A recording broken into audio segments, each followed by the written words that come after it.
Hello friend, আবার একটা নতুন ব্লগ নিয়ে চলে এসেছি আপনাদের কাছে। আপনারা কেমন আছেন অবশ্যই কিন্তু কমেন্টে জানাতে ভুলবেন না। তো যাই হোক, আমরা এখন সংকীর্তনে চলে এসেছি। আমাদের শ্রী শ্রী কৃষ্ণ ঠাকুরে আমাদের এখানে 4-5 দিন ধরে কীর্তন হয়, আর প্রচুর আনন্দ হয়, প্রচুর মজা হয়, পাশে মেলাও বসে।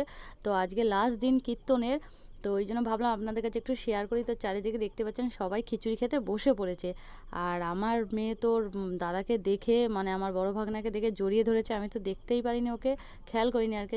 যাই হোক, তো ওখান থেকে আমরা চলে আসলাম আগে ঠাকুর দর্শন করতে। দেখুন, আগে ঠাকুর দর্শন, তারপরে খিচুড়ি ভোগ। তো যাই হোক, ঠাকুর দর্শন করে এখান থেকে চলে আসলাম খিচুড়ি ভোগ খেতে।